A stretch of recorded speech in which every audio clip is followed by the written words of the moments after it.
Ladies and gentlemen, welcome to the Fallout Roundtable. This is a place where diverse individuals discuss various topics from the Fallout universe.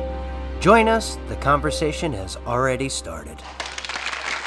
Welcome to another episode of the Fallout Roundtable. I am your host, or at least one of them, Maverick Stone. God, I just had a brain fart the entire intro, but we're going to keep going. We're going to keep sliding down this runway. Today we have a very special episode. Before we get into our episode, let me introduce everyone that's here. Jaxus, Sassy Lady, Romer's here, and our special guest, Brad from Once Upon a Wasteland. Everyone say hi to us. Hi. Hi, us. Hey. Hello.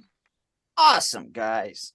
I've been listening to a lot of 80s rock lately, so I'm like, But anyway, before we get onto our topic and stuff, how about you rate, review, subscribe to us on our YouTube channel, The Fallout Roundtable. That's how you search us up. You can send us a message at Twitter at FalloutRTB, or you can send us an email, falloutrtb@gmail.com. Yeah, let's get into it. First of all, I want to welcome first-time guest on the show, Mr. Brad Williams from Once Upon a Wasteland. Tell us about yourself, Brad. Yeah, this is first time. Oh my goodness. Yeah. Okay, I know. Sorry. So yeah, my name is Brad Williams. I'm the creator and EP of Once Upon a Wasteland. It's a show that I make with my wonderful and amazing and fabulous co-producer Vitriol Plays. It's been on the air since 2021. We have 2 full seasons in the can.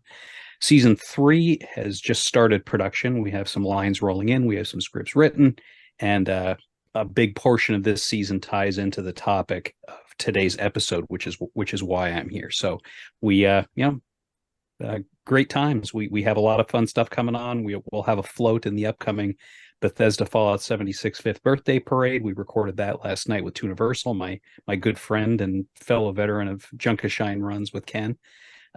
So yeah, exciting times. Lots of great stuff going on.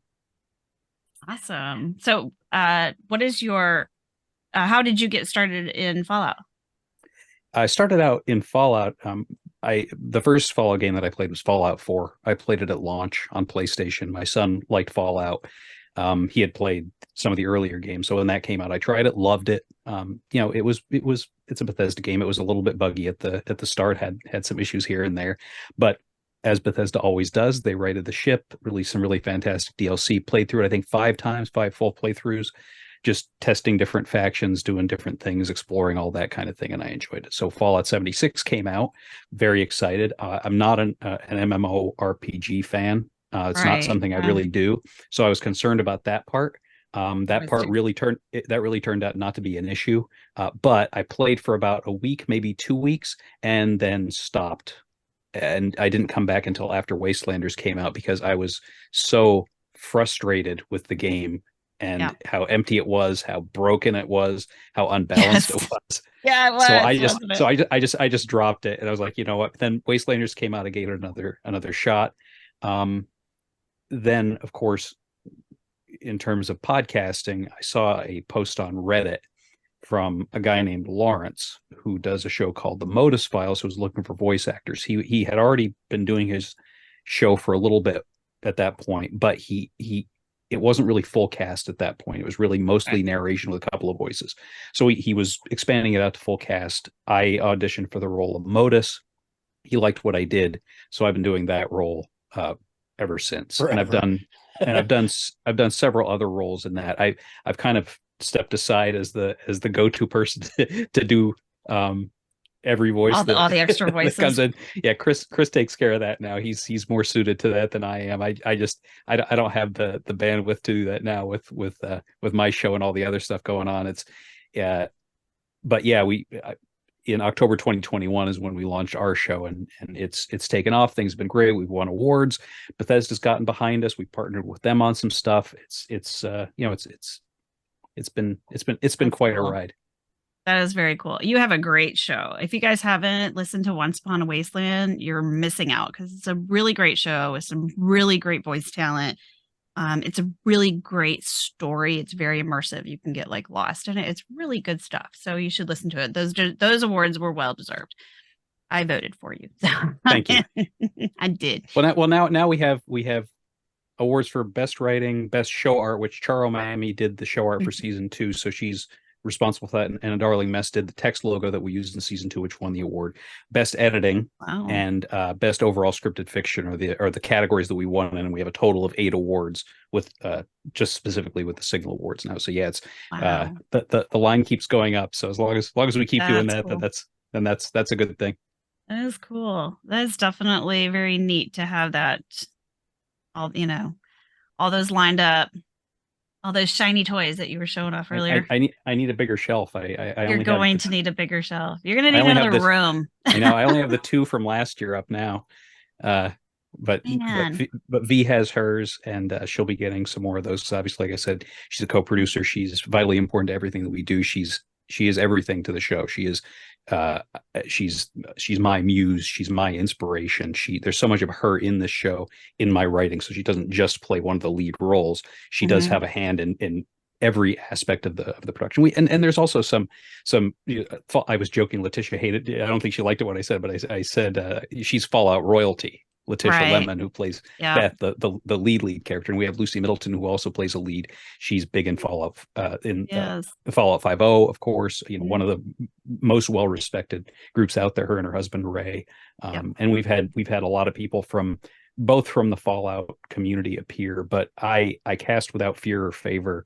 I always cast with an eye toward who the best person for a role is. So I have used the show's reach to pull from a lot of different places, and we've gotten several really awesome people who do stuff completely unrelated to Fallout. And that's and tying back into this topic and what I may, if I have a chance to, if it becomes relevant to the conversation, the way that I tell the story is it's very much based in Fallout. It's a Fallout story. It's right in the title, but I approach it differently than I think other storytellers in this space do. Lawrence and Ken being the 2 biggest in the space.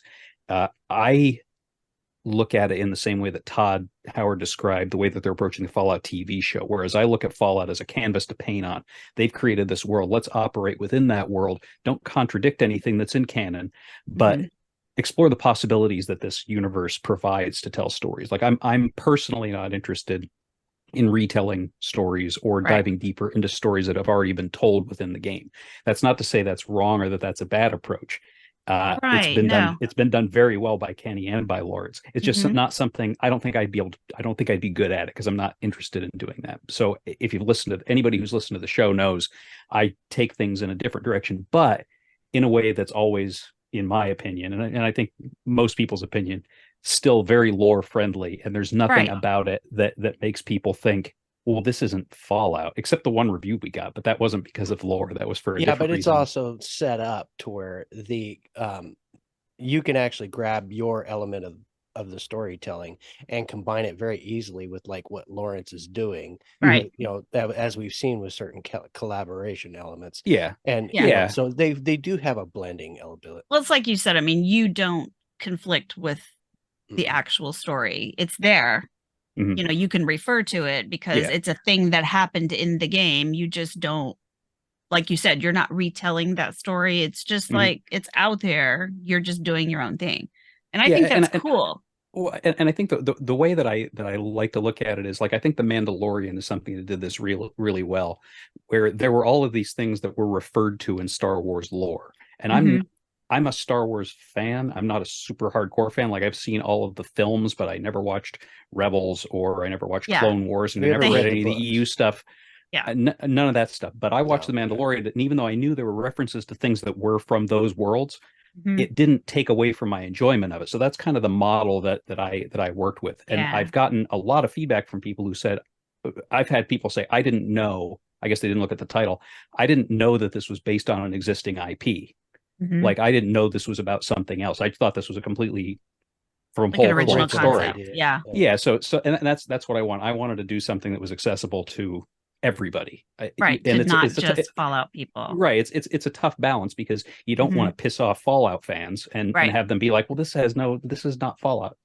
And you also don't want I mean, I don't want You don't want to shut out non-Fallout. Yeah, from people on the outside, because I want to tell a story that people enjoy. That's my thing. And to me, I put it in the same guise as True Vault Escapades. Mm-hmm.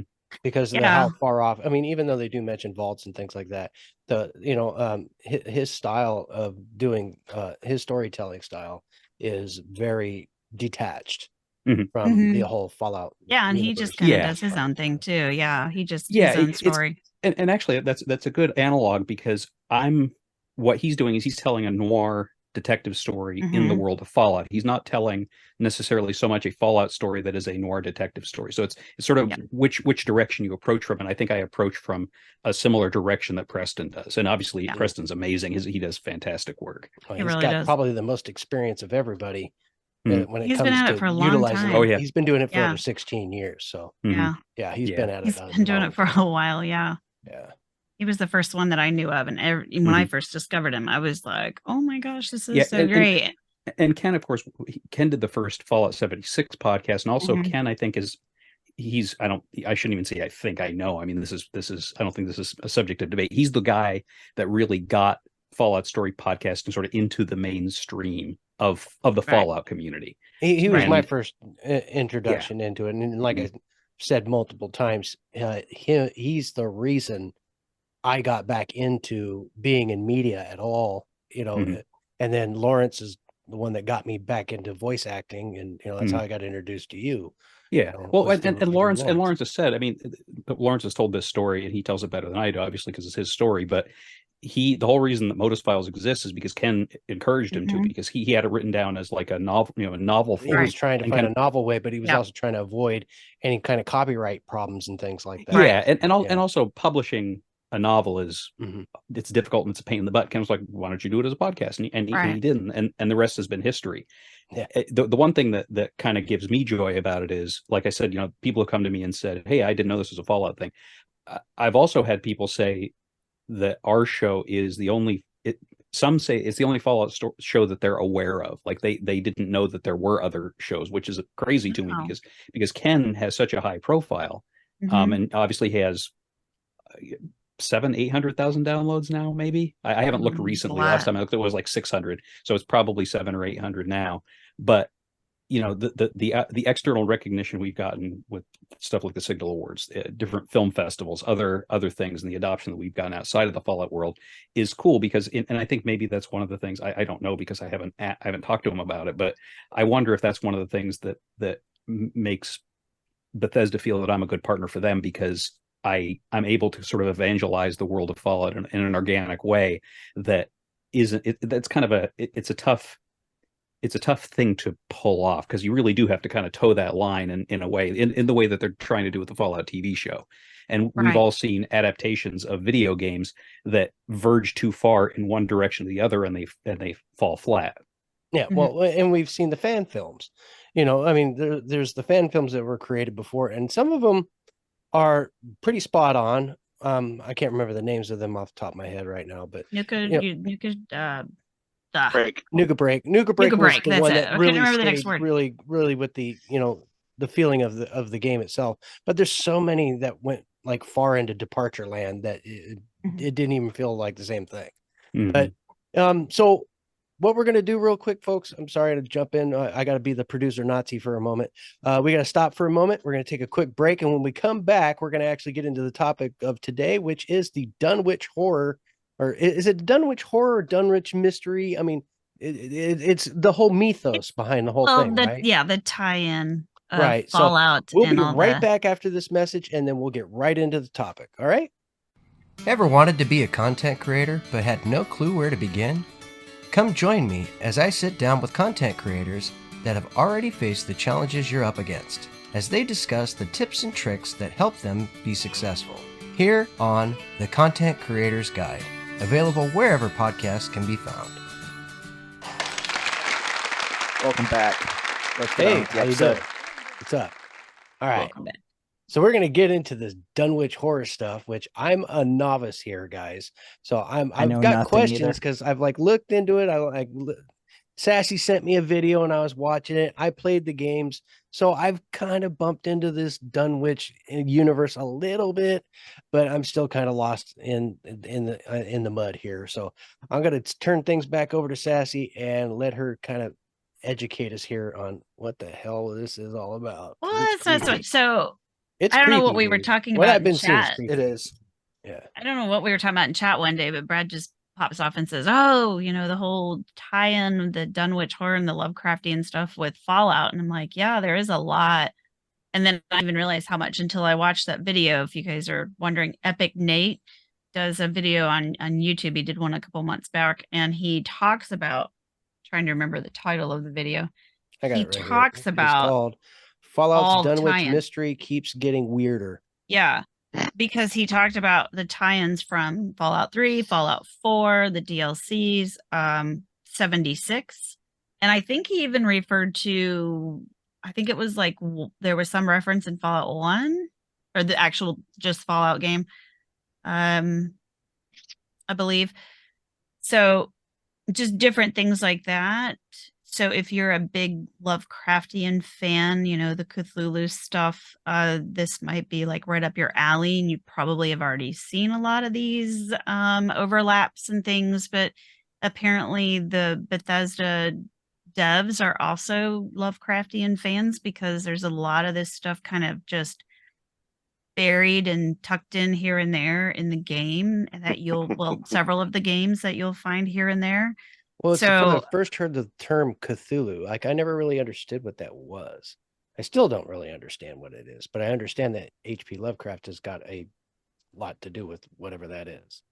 He's the writer, and he wrote about, it's like a town, right? That he wrote about, that it was, gosh, I'm trying to remember. It's been so long ago. I never actually read the book, but I had a synopsis. Well, he has a book called and The then Call Nate of touches Cthulhu. on it too. Yeah.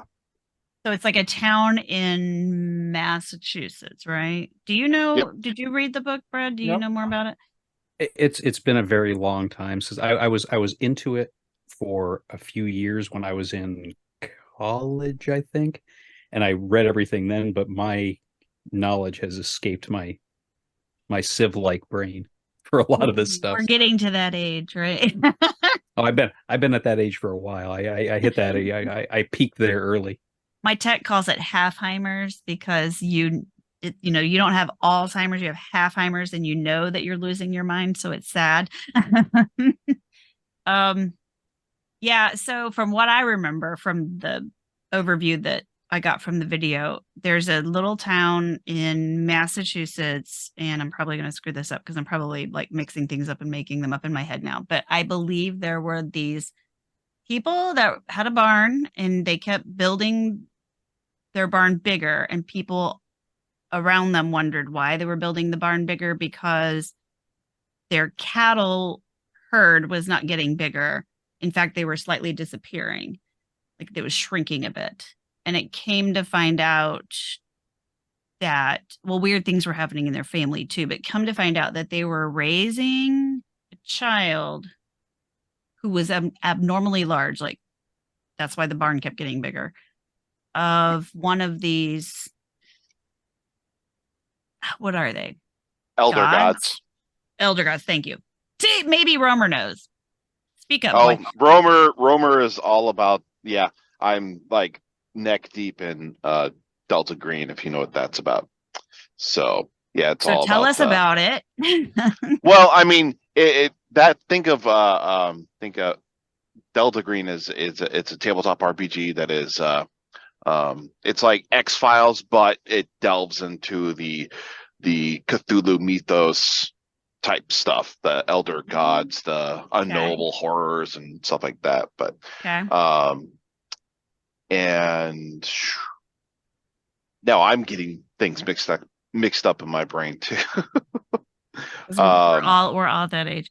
Well, basically, so what people have noticed, if you play the Fallout series, you've noticed that, for instance, Nate started at Fallout 4 in his video. He touched on Fallout 4 first, because there's a quarry not too far from Sanctuary that you visit, and there's raiders at this quarry, and when you get into this quarry and you go deeper and deeper into the quarry, you notice some abnormal sounds coming, and you noticed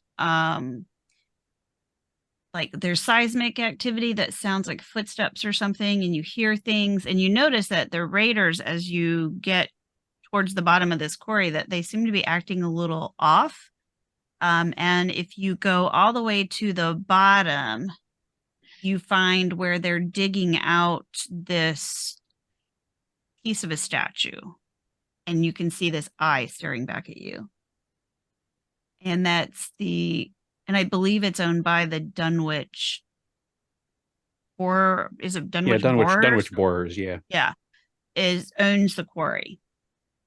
And there's just that weird thing. So then the Dunwich building is actually in Fallout 3 because that's its headquarters. And that place is bonkers. But he actually had a tie-in with, and I had never thought of this before, but he had, and Romer might know more about this, because there's tie-ins with ancient technology or some sort, because remember at the insane asylum, when you meet the guy, now I'm going to forget everybody's names, the family in Boston where they have the dad locked up in the insane asylum, but they've all been alive for centuries because the dad discovered this crown on one of his, that, like, literally the place that he found it, the lost village, all of that came straight from Lovecraft. Like the same place, everything. It's from, like, verbatim from the book, pretty much. And I think that the Kirby heads are tied into that also, aren't they? I don't know. You know the Kirby heads? Yes, they are. That is mentioned in the video too. All that art, all those spaces everywhere. Yes. And he even points out that those are in DC as well. That there's those spaces. And because if you use console commands, that eye that you see at the bottom of the Dunwich quarry, that quarry in Fallout 4, if you'd use console commands and you go down underneath there, because all you can see is like a little bit of the eye, you can see the whole, like, it is one of those Kirby heads from Fallout. Well, they're all over the place in Boston. And then there's a couple similar heads in Washington. And in 76 too. Yes, in Tanagra Town. There's one in Tanagra.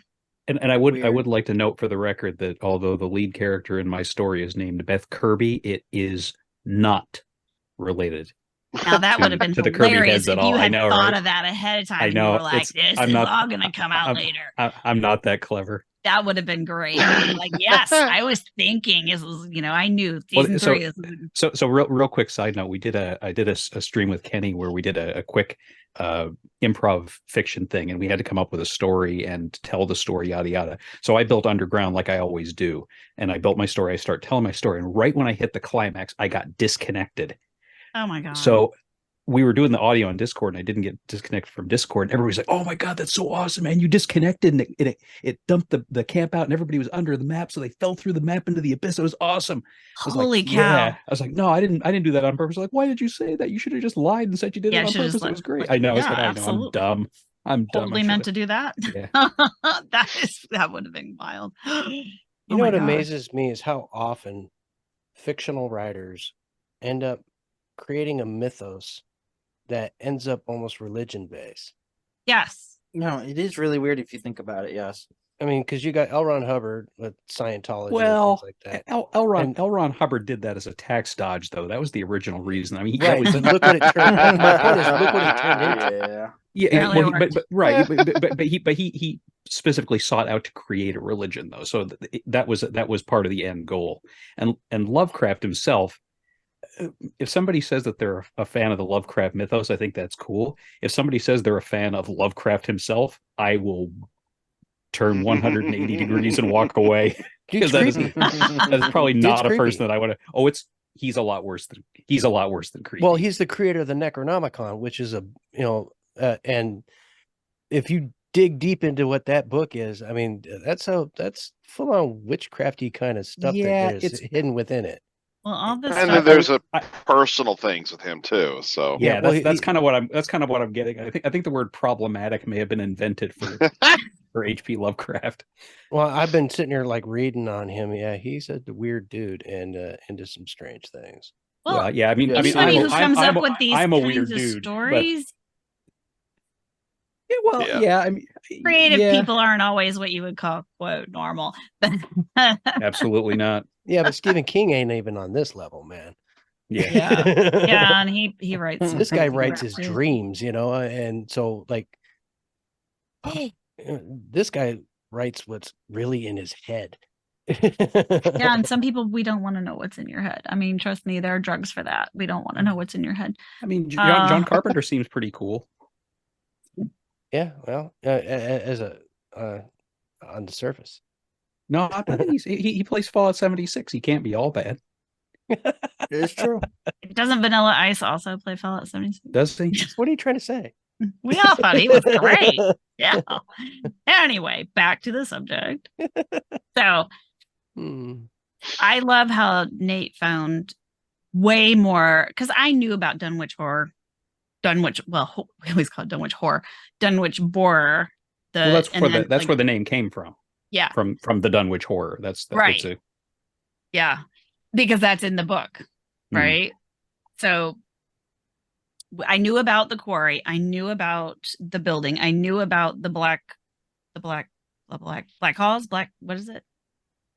You said it earlier. The black halls. Yeah. Black halls from the DLC. I knew about them, and because he wants you to get the book back for him. And if you have two choices, you either have the choice to get the book back for Mr. Blackhall so he can basically heal himself and he can walk again, and then he can do whatever it is he's planning on doing to take over the island, or you can destroy the book, which you have to take it back to main Fallout land, whatever, and take it back to the Dunwich. Well, because you're in the DLC. Where the heck is the name of it right now? My brain is Point Lookout. Point Lookout. Thank you. Because all I could think of was Far Harbor, and I'm like, wrong game.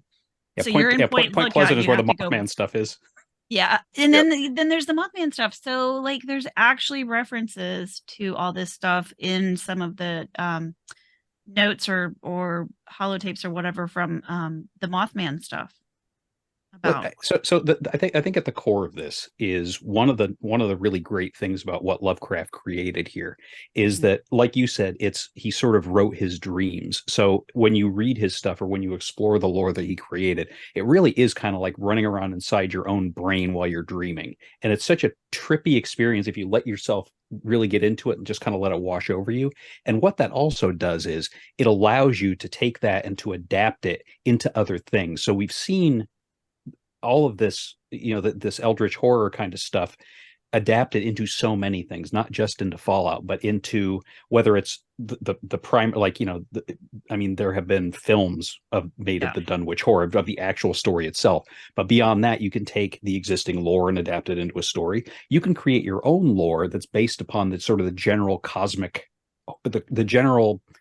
horror that is omnipresent in this work, and people will get what you're trying to accomplish there. So it's got that universal applicability that I think lends itself to really applying it in a lot of different places. You can go a lot of different directions with it, and it's something where there are certain mythologies and certain sources of lore where it really is kind of all or nothing. Like, it doesn't work if you don't really pull the whole thing and make it really completely of that. But Lovecraft stuff is not like that. You really can bring some of it in, bring a lot of it in, bring a little bit of it in, and you can even use it almost like a spice, or like a certain amount of yeast that you want to use to plump up the supernatural aspects of your story if you want to. There you go. It's very well crafted in that way, and I don't know if it was intentional or if it's just the way that Lovecraft's mind worked. Probably the latter, because most people don't intentionally do things like that. But I'm happy that it turned out that way, because we have seen it infused into a lot of different areas, especially like I think in the 70s, it was the 70s, maybe the late 60s, we saw that kind of thing, not necessarily directly inspired by Lovecraft, but really that the general cosmic horror, and it is in a way a reflection of society, because when you have that much angst inside of you, you want to see that expressed, and you want to have an outlet for that. And something like this, depending on what's going on in your life or in society at the time, it can really resonate and it can really speak to you. Why are things like Saw popular now, right? Whereas that kind of thing wouldn't necessarily have been popular in the 70s. Why were the kinds of movies that were popular in the 70s popular then but would not play now? All those kinds of things. It's really a reflection of society. And we've seen we've seen Lovecraft's influence and the influence of Lovecraftian kind of cosmic horror fiction sort of go up and down. And I think it's not at a peak right now. It's not all the way in a valley, but it's the kind of thing that never really goes away. Right, exactly. And I feel like it's like one of those things that, like the way they used it in Fallout, like it's there, but it's not like punched in your face. So like people will pick it up, or they won't. I think it speaks to similarly to what I was talking about earlier with the way that I approach Fallout lore. You don't have to have ever, you don't even have to know how to spell HP Lovecraft to get what's going on in Fallout 4. You get it, and you feel what Lovecraft would want you to feel. Again, I keep coming back to that term because it's the term that people always use for Lovecraft, cosmic horror. That's what it is. We as humans are insignificant. This is about the inevitability and the impotence of anything that humans do or can do. So all you can do is you can embrace and you can pull in and you can take that into your being and make that part of the fiber of what you are. You are nothing. You are absolutely nothing. And just let that wash over you and let the gods come, awaken them, bring them back, and let them show you that. Let them show you how tiny you are, right? That comes across in all of these places where we've seen Lovecraft put forward. And Fallout is one of those things. You see the way that those people are kneeling around in the bottom of that quarry. You see the way that that's implemented, and even the way that it's implied in Fallout 3, because it's not quite as overt in Fallout 3. It's really through stories. You hear about Constance Blackhall, and you talk to Obadiah, but it's, even though it's subtle, you still get that same feeling. You understand where they're coming from. You may not want to go along with it, but you understand what they're feeling. I mean, and you even see, I don't think this was inspired by Lovecraft, but there was a machine in Hitchhiker's Guide to the Galaxy that it was I don't know if it was a torture device or it was something to kill you, but it basically showed you where you were in relation to the rest of the universe. So it was showing you how tiny and insignificant you were. And the joke was Zaphod Beeblebrox saw it and he was like, "Hey, yeah, this is awesome. I'm great." So it was a punchline in that. And I don't think it was inspired by that, but it's a similar kind of thing, playing on that feeling that people have a lot of the time, that they are insignificant. And that is not just, I can feel that I'm insignificant as a creator, right? I can feel that I'm insignificant as a person in society.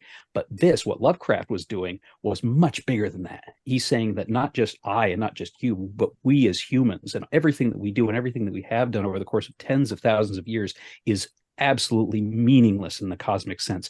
And those elder gods that are trying to be awakened and are worshipped by some of these people are sort of the physical and tangible representation of that.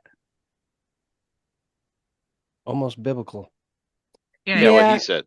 Yeah, it is. Yep. It is. It's, I think that the Old Testament Bible lore has some pretty cool stuff in it. I think part of the problem with it, when you're looking at it compared to like a Lovecraft, is Lovecraft's stuff came from one mind, and it was only Bible split through multiple bodies. Exactly. And it was written by who knows how many people. It's been translated so many times. Retold and So it's the message. I don't want to say the message, but the impact of the message. It's a message. Is I'm a believer, so no. But I'm saying is it's not presented in the same kind of unified way that something like a Lovecraft would do, or even an L. Ron Hubbard, right? It's a very consistent kind of a thing, and despite that, so I mean, we all know that the Bible or any religious text is always widely interpreted in different ways by different people, right?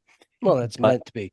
Yeah. Right. But with Lovecraft, even though it comes from that singular vision, it's still open to that interpretation. It still allows people to take from it what they will. Allows you to drift. Yeah. Yeah. Mm-hmm. You can take your own ride. You can take this piece or that piece. Mm-hmm. And, just like many say with the Bible, for instance, that you take from it what you perceive from it. One sentence could mean one thing from one person and mean something totally different to another. It's just like music, in the same relevance that, the writer of a song could mean something completely different from what you take from it. It happens all the time, I think that's an analogy there that makes a lot of sense, because a lot of the times a writer of a song will write a song with this one thing completely in mind, but whatever happened to you in your life and you're hearing these lyrics, you're relating it to your situation. And I think that's how a lot of people take a lot of these stories. Mm-hmm. Just look at, I mean, even if you take something like the stuff that I do, I'm not really, and I've said this in the past, this is not a surprise, I'm not trying to say anything with what I write. I'm just trying to tell a good story, but people still read things into it, and that's okay, right? That's if people take different things from it, and they, like you said, they can apply it to their life or their situation. Like one person said, and I thought this was really touching. They said that the one thing that really struck them, I guess, spoiler alert, was they had lost a loved one, and there was a part that kind of touched on that in my show in the second season, and that really that was very meaningful to them. That was, I don't want to call it unintentional, but I didn't go in there writing, I want people to feel that emotion because they've been through it. That's not what I was going for. But even more abstract things, you can, like, I think it's probably a little bit more common in music than storytelling. But again, looping back to the original topic, Lovecraft very much lends itself to that kind of thing. And actually, that is one of the things that I'm touching on in our third season, is that aspect of it. What do you believe, and what does what you believe really mean? It might not mean what you think it does, and it's all about finding that kind of thing out. And you may surprise yourself in very meaningful ways about that sort of thing. Wow. It's not. I mean, I'm not hijacking a starship to go to the center of the galaxy and meet God or anything like William Shatner did in Star Trek V. I'm not quite on that level of existential stuff, but there's a few themes in there. Not you religious. Look at some of the stuff behind Lovecraft. Like, he wrote his first book when he was 7 years old. Mm-hmm. That was his first literary work, was when he was 7 years old. And it goes into, I guess he was told about Santa Claus not being real, and he retorted by asking, well, why God is not equally a myth. And that's at the age of 8 years old. And then he took a keen interest in sciences, mm-hmm. particularly astronomy and chemistry, and he started to examine the anatomical books. I am not really good at that. You got it. Mm-hmm. The body books. And then he anatomical the body books, the stuff, the insides of us. And like, he was trying to figure out different stuff here, and I keep saying the word stuff, which makes no sense, but stuff works. He really delved into astronomy and all these different influences and things like that, and I think he was just searching. It seems like as a young kid he was already kind of what's the word, jaded, in a sense. Yeah, like he had this kind of he had kind of a jaded sense of society, morality. To him, he, like you were talking about with that nothing mythos in his mind, like, means nothing. And it's because he started from a world where, they were telling him about his Christian upbringing, and he couldn't wrap his head around it. Like, because, he was lied to as a kid. So he figured, well, if that was a lie, why can't the rest of this be a lie? And why isn't this a myth? And why has this been considered truth for so long? And then I get told, well, Santa's just a myth. Well, Santa was more than a myth, because it's all based on truth. And then, they didn't really go into all that with him, probably because at that time they may not even have known A lot of people don't understand the whole story. They just Saint, was it, I forgot Santa Claus's real name. Was it Saint Nicholas? Thank you. The story of Saint Nicholas, giving gifts to the kids and things like that, and that being part of the whole, Santa Claus mythos that was created from that. And so like we get stories that it's just like a game of telephone. As you go on, everything changes, and everything gets convoluted in some way, and then it gets mixed up into almost anything could become a mystery. One day we might be worshiping Homer Simpson, Well, and we even see we see a little bit of that in a funny way in Fallout 4, because you go to the guy in Diamond City who's selling the swatters, and he tells you all about what baseball was like, and it is completely unlike what baseball was actually like. Like that was not baseball. Which your character knows because she just woke up and is, from that time when they did play baseball the correct way. And she's like, no, buddy, that's not baseball. But really I think that's the core of why it's had legs the way that it has. I don't remember when Lovecraft's primary works came out, but basically since then they've been a part of the popular consciousness, and that's in the 1970s is when his work became really popular as a and before that he was actually relatively unknown. Like when he was alive, his works were barely published. Like they were published in like small publications and things like that. After his death, his stuff started to kind of generate a kind of a cultish following, ironically. But in the 1970s, his style of writing, he was actually dubbed the father of that type of writing at that time, that science fiction, novel type of stuff. That's when he got his real notoriety, is during the early 70s. And that makes sense too. That follows because it was really the late 60s when you started to see some of that, like not the same kind of themes, but similar explorations of that kind of thing. Like, you think like Rosemary's Baby, which is direct. I mean, that's direct Satanism, so it's not but cosmic horror as such. But that's when that stuff started to become popular. And I think that people were also more interested in Anton LaVey consciousness and like that. And that's when Anton LaVey was really coming on the scene, and he was actually pushing a lot of that kind of stuff because he was digging into all that kind of thing. Especially like the book, The Necronomicon, is when I first heard of that book. It was in reference to something that Anton LaVey was part of. And I'm trying to think of the other guy that I cannot place right now. Him and Anton LaVey were closely tied in comparison to each other, not necessarily in actual dealings with each other. Anton's the one that started the whole Church of Satan, right? When him, and so you got to study all things to know the right way, and that's my theory on things anyway. You got to make sure you got your foot in all areas. But from my understanding is like he really pushed that narrative during that period of time. And then you've got who's the guy said tune in, drop out, let's drop some acid and have some Timothy Leary. So Timothy Leary actually spent some time studying Anton LaVey during his trips, and I mean that quite literally, his trips. He's also the guy. If you look at Timothy Leary's some of his writings and stuff, you'll actually also find he's one of the people that said that we would all be locked in. Computers would be our new drug. I think was Aleister Crowley the other guy? Aleister Crowley's the other guy I was thinking of. Yeah, because I was thinking I'm racking my brain trying to think. And I'm like, wait a minute. Wait, Ozzy Osbourne, Mr. Crowley. Wait, was that him? Well, it's also Aleister Crowley's also in the picture of the cover of Hotel California, standing in one of the windows. If you ever look at the cover of that, little inside baseball there.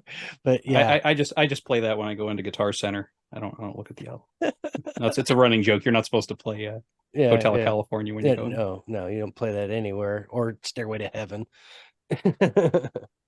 But it's interesting how that all ties together, and those individuals are actually some of the people that really pushed the Lovecraftian stuff. Because I remember, I didn't know who wrote the Necronomicon. I just remember the book existing, and I remember it floating around as I was a teenager, and I was obviously I was scared of it because I was raised a Christian kid. So I like, oh, but at the same time, I know if you're really going to understand where you are in your life, your faith, or whatever you are, you've got to understand what it is that everybody's pushing around.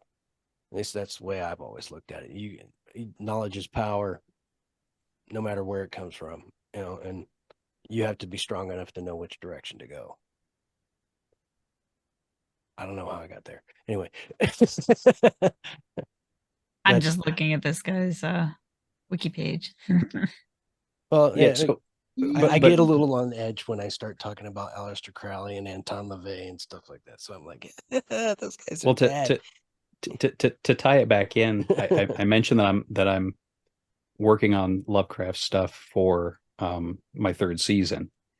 And of course, it's inspired by what's in the game. That's why I included it, because it's an established part of Fallout lore that I can use and that I can reference. But without giving away spoilers, I had audition parts out there for Elias Blackhall and his son Eric Blackhall, and I also had an audition part out there in Casting Call Club for a Lovecraft lore consultant, which I did bring on because I do not have the depth of knowledge that I would need to tie that all together. So and it was so weird having all of those set up to go through YouTube. Yeah, that was weird. I talked to Casting Call Club about that. What happened was they have added the ability for people to audition for non-voice roles, so like live acting roles.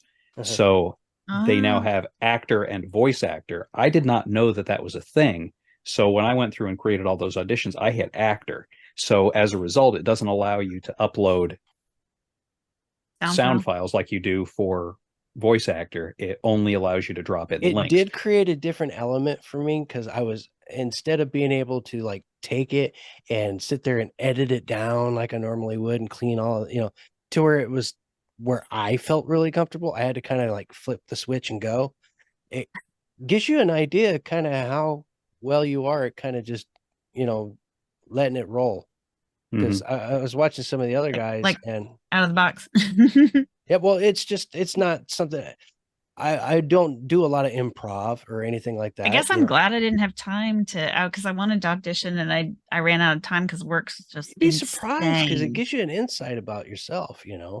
I actually took those back and was like looking at myself going, it gives you an idea like I can work on that or I can work on this. I can tighten this screw here. I can tighten that screw there. And I kind of like the experience. So I don't know. But at the same time, my main concern, because I closed it, sent out private messages to everybody and said, hey, listen, I'm opening up one correctly. Sorry for the confusion, etc.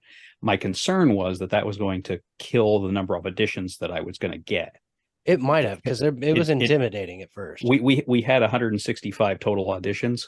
So we did okay. That was better than we did for our second season opening casting call. So it may have tamped the numbers down, but if it did, I'm glad because V and I going through we had a lot of auditions to go through. That's a lot. yeah, it sounds like it. But now, either way, it was fun to do. now going back to the universal applicability of Lovecraft, I don't know if you guys know, one of the things that Kenny's working on is a Starfield anthology podcast called Frontier. Yeah, it's I think 10 or 15 episodes. He's doing several of them himself, and then he has guest writers in. I was going to say, isn't Lawrence doing something for that? Yeah, I think I have a part in that. Yeah, he I think somewhere. there's five or so episodes that are written by other people. I did one. Lawrence did one. Lucy did one. Yeah, and I didn't read it properly. I got done and I read. I'm like, oh, I did that completely wrong. but interestingly, I'm too busy to audition for things. I shouldn't say that. I'm too busy to be in things. I'm not too busy to audition for things.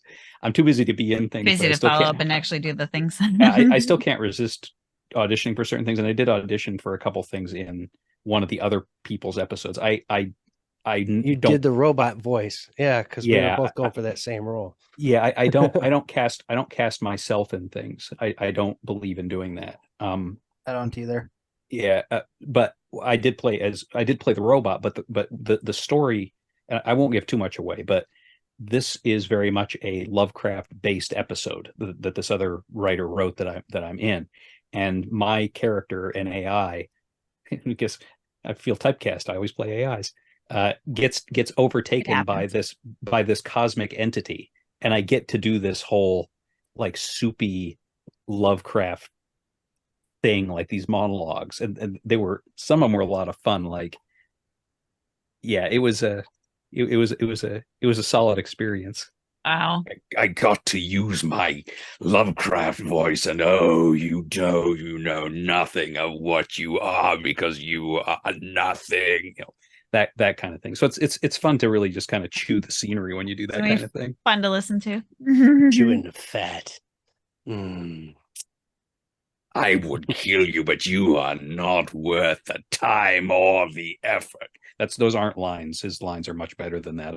No, but you can see the I just made those up on top and the inflection in your face. It's like, I like that. That's funny. Well, we did a read where through. You draw in.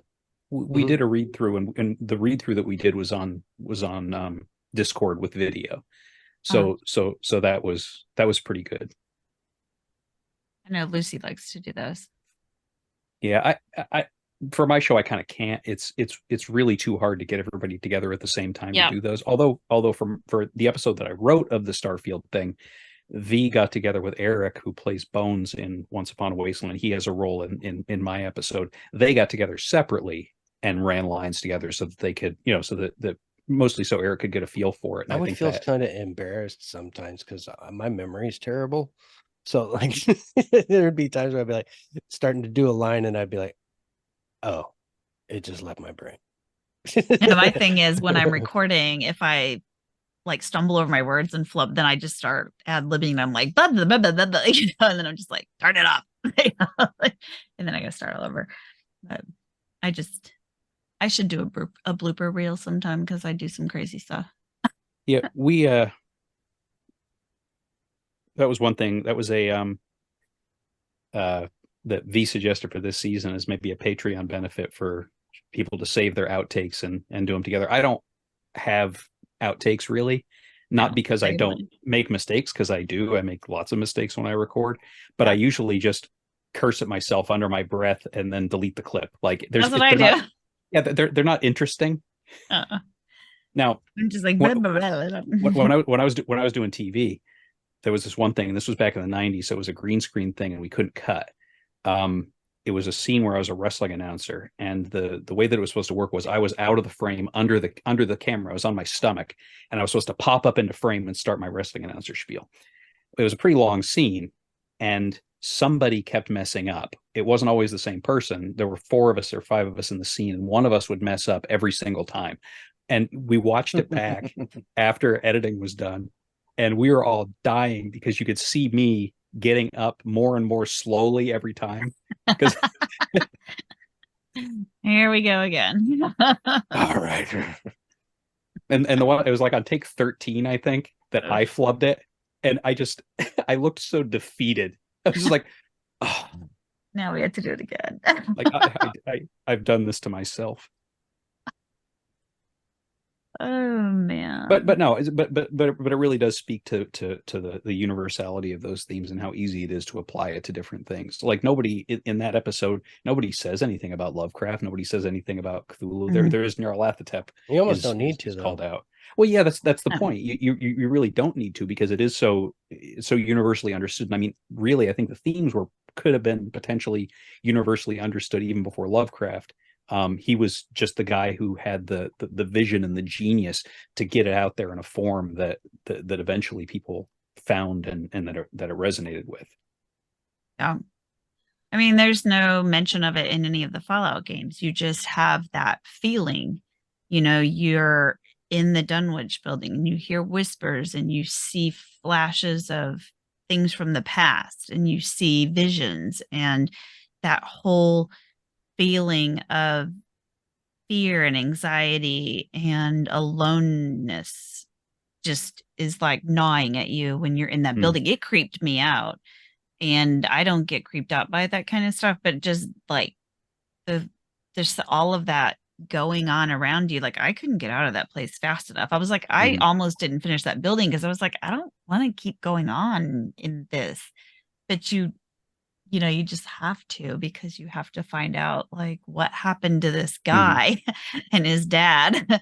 And I do almost wish that they wouldn't have named the company Dunwich. Like I wish they like that such the big giveaway. Yeah. I mean it's fine because it is so clearly a reference to all that kind of obviously thing. It's fine, but I don't know. I like to be cheekier about that kind of thing. Like if I throw a reference into something, I like to make people work for it. Or it's the kind of thing where you feel this like sense of accomplishment if you get it. And when you write it, not everybody's going to get it, and probably most people won't necessarily get it. Like I have so much crap in my scripts that I throw in there just for me that I think is a cool reference. I'm like, nobody's going to get this, and a couple people do. If you know, you know, It's like those kinds of things. Well, and then it's like the whole thing. Like Nate brought it up in his video, and I didn't even really think about it. I knew there was something weird about Tanagra Town. I knew there was something weird going on there, and there was the references with the Kirby face and everything. I was like, there is something going on in this place, but I didn't really. I've only been out there like once. I didn't really connect it. And the only reason I went out there was because I was doing the quest to find the Nuka-Cola, the key card to get into there so I could get the paint at the TNT domes. It's like the only reason I went to Niagara Town in 76. But if you know, you know. And now the one thing that I read, and I only read it once, so I may get this wrong, but there is a tie-in with the Dunwich stuff and the imposter sheep squatch in 76.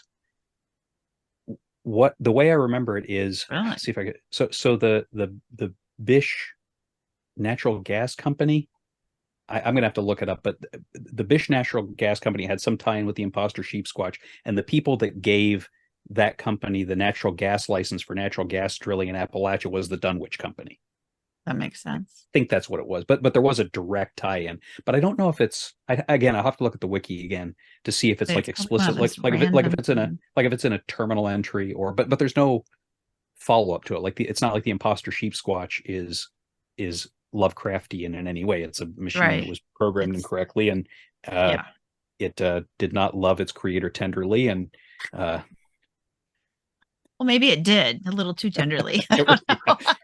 He was very tender afterwards. From the sounds of things. Tenderize you. but there's no direct Lovecraft, elder god, cosmic horror tie-ins with that. I thought the cool one was because I've never read Lovecraft. I'm not gonna lie. I'm not gonna pretend I ever read it. Not my thing.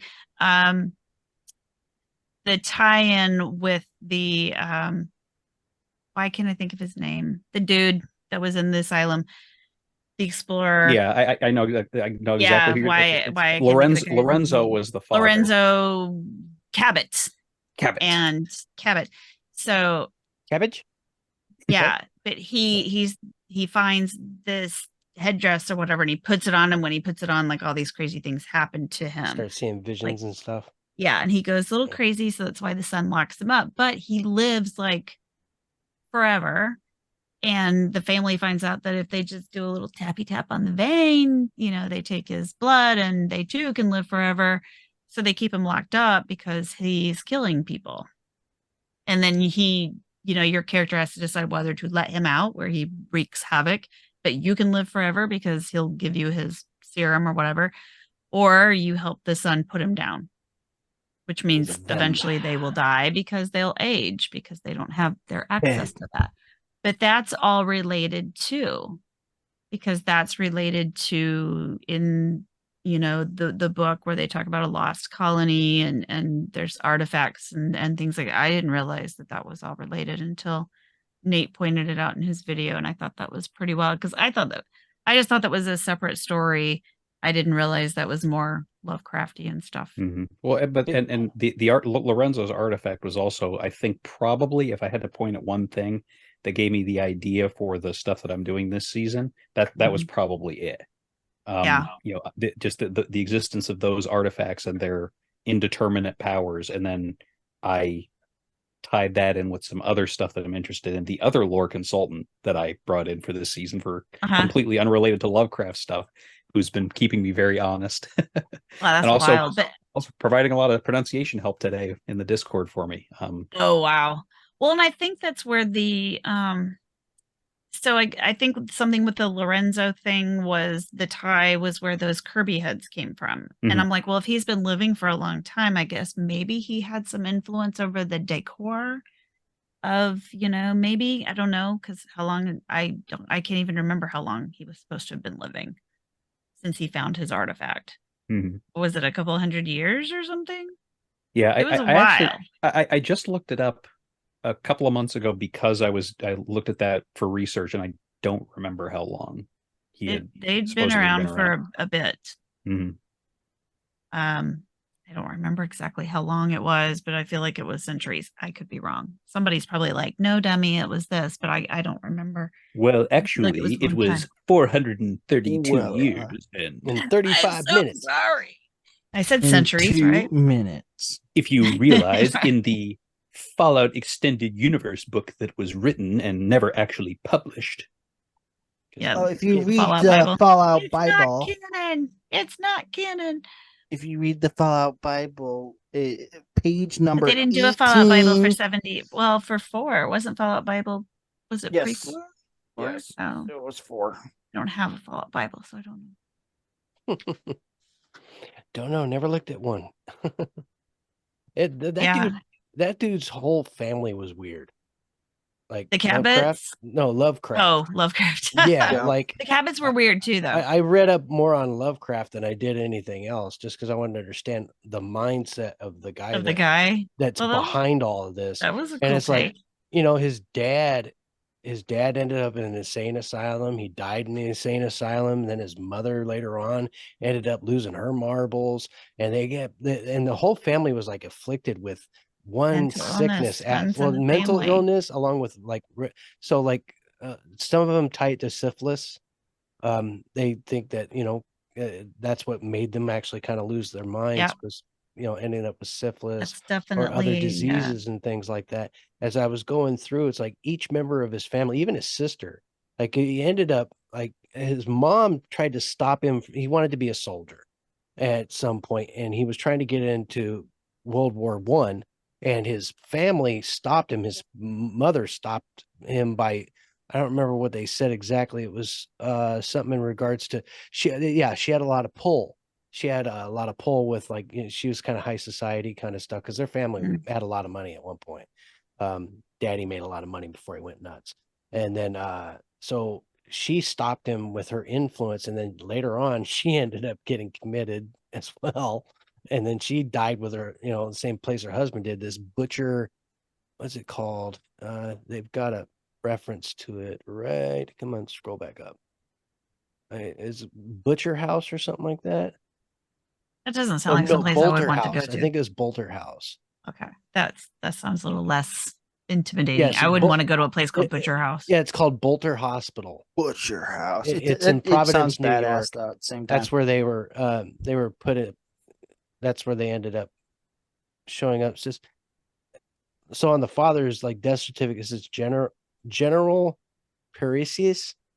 I don't know if I'm saying that right, but it's like it's general paralysis of the insane, which doesn't make it paralytic. That's his diagnosis. Paralytic dementia or syphilitic paralysis. So it's basically what it comes down to is a late stage of syphilis. Yeah, untreated syphilis. It's not fun. And I'm like, syphilis. But like his get your mother bro stuff ended in. up losing her marbles. Yes, and get then your the test sister done. didn't deal with things well after he moved in with her, and I'm starting to think this dude was injecting his family members with stuff just to see what would happen to him. Like this guy's out there, man. Like way, way, way out there. I mean, if somebody got syphilis and started giving it to other people, I don't know how that works. I'm not I'm not a doctor. An STD, you know how it works. Okay, but unless we don't want to talk about that, unless he was screwing his sister and his mother, then I mean that may be. I thought that was how the dad died. The dad? No, I don't remember anything. I thought that was the dad. I don't remember the dad like screwing his daughter. I didn't see that part in there, but You did. Well, you were talking about spreading syphilis, so I mean, well, to the mom. Sure. Yeah, we're just getting weird here, to be honest. honest. This is too much. We're talking about Cthulhu stuff and weird and is not syphilis. so. I mean, it's like Cthulhu's not weird. This is all, yeah, no. But like, it makes you wonder. Cthulhu is not weird because before her death. So my point of it was before her death, she was actually seeing things like shadows, coming from behind buildings and things like that. She was talking about seeing all these things, and everything that she says that she saw, or like the sensations that she got, ended up in his books. Like everything that they've all reported seeing as far as their hallucinations or whatnot, he's incorporated every element of those things into his books and created a narrative where those weren't like products of like disease or anything like that, that those were like real things and they really happened, and that's how he created it into his books. So you think he drugged them until he could get I don't know. Content. Like I said, I've done a very small amount of investigating into this whole thing, but the more I like dig into here, the more I find this guy to be very off. Things that make you go, Yeah, this is, toilet seat thoughts. While you're pondering the plop, plop, fizz, fizz of the wonderful things. But yeah, this dude was really weird. Apparently, he was highly influenced by Edgar Allan Poe. That makes a little bit of sense. Yeah, that was like his hero. So. My youngest had to do a whole thing about the crow. The Raven, sorry. Sad. The Crow, the movie with Brandon Lee? Crow. Yeah, I'm like thinking of Brandon Lee too. I was like, wait a minute, huh? Yes, Crow. Rip Brandon Lee. Day. It's been a long day full of lots of arms and lots of needles. So I'm thinking that, all right, so as far as we've dug into this, everybody's got to have an opinion on this one. So we need emails, we need tweets, we need more information on this. This is, to me, seems like something we could probably do a multiple series of podcasts on this, just because it's such a deep subject. It seems like something that we could, go more into just Lovecraft himself as an individual, try to get some speculatory information. I'm sure somebody knows way more than what we dug up so far. So if you go to followrtb@gmail.com, you can leave us an email there, or you can go to @followrtb on X, I guess is what they're calling it now. Whatever, it's Twitter. Always going to be Twitter. Yeah, so you can send us messages there, or you can pop in our Discord. It's easy enough to find. You can just type in the Fallout Roundtable, you'll find us. Or you can type in Robots Radio Network and join that one. We're in there as well. Just wherever, I don't care. Just or you can hit up any of us for an invite. Like Maverick says sometimes, throw up some smoke signals. Smoke signals. So you can find those. But yeah, we need talking some more to a fast information food container. I think that you people are smart out there, and I think you guys got a lot of ideas of what's going on with this whole Lovecraftian world and the Dunwich horrors, borers, whatever you want to call it. Either way, it's Dunwich oriented, and it all falls back into the Lovecrafting thing. And I think that this is a very intriguing subject. So thank you, Brad, for this idea. It was quite interesting to just kind of. It's a very good idea.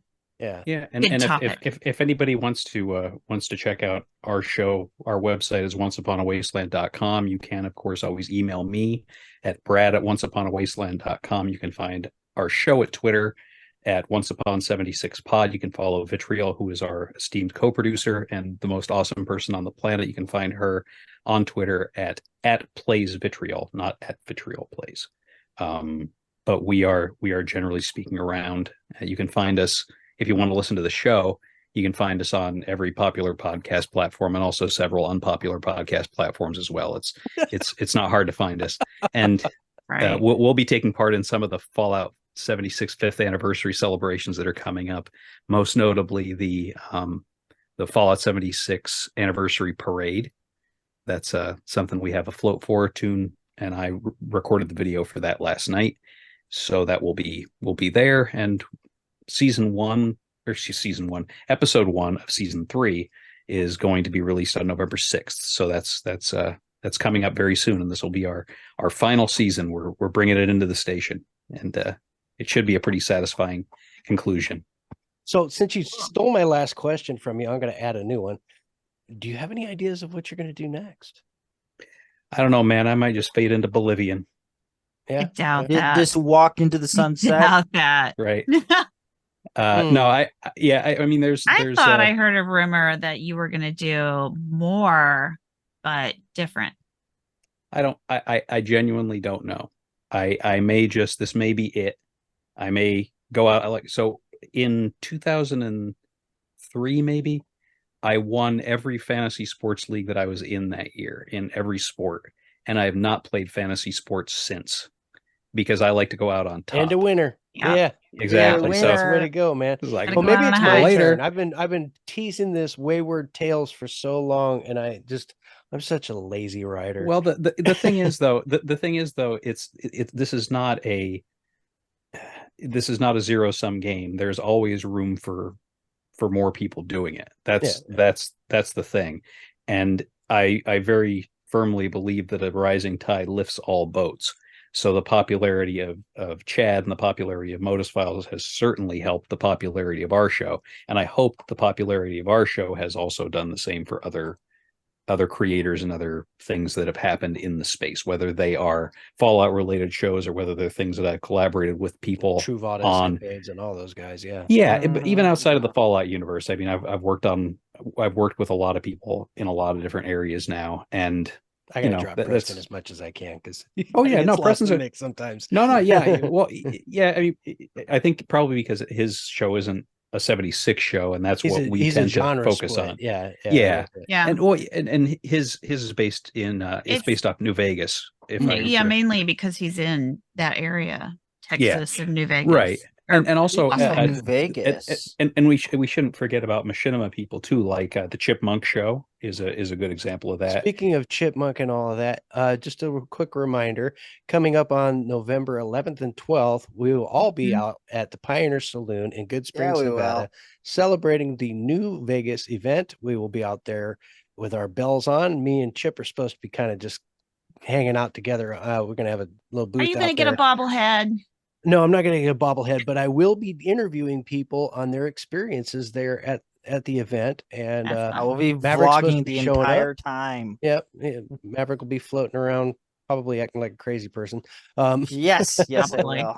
Now the Chipmunk Show is also the only. The Chipmunk Show is the only other show that the character of Beth Kirby has appeared in. She has been in there. I have shot with with Beth's in-game character to bring her into the story. So she's the only other place where she has actually that surprised me too when I read the script for that, because I do Kalansi, and I read the script and I'm like, what the hell is Beth doing in here? I was like, what? Expanding her horizons. I actually have my kids playing some geckos in a commercial that they shot for that. My kids come running out shooting fire at Chip. It's funny. Oh my God. That's so good. All right, guys. I think that's going to do it for us tonight. I thank you all for joining us. Thank you, Brad, once again for coming on the show. Thanks for coming. I would love to have you on again. Everybody have a great night. Everybody say good night, please. Good morning. Good night, please. Of course, you had to say something different. All right. Bye-bye. This podcast is part of the Robots Radio Rocket Club, a program designed to help all podcasts reach their full potential. For information about joining the Robots Radio Rocket Club, check out robotsradio.net.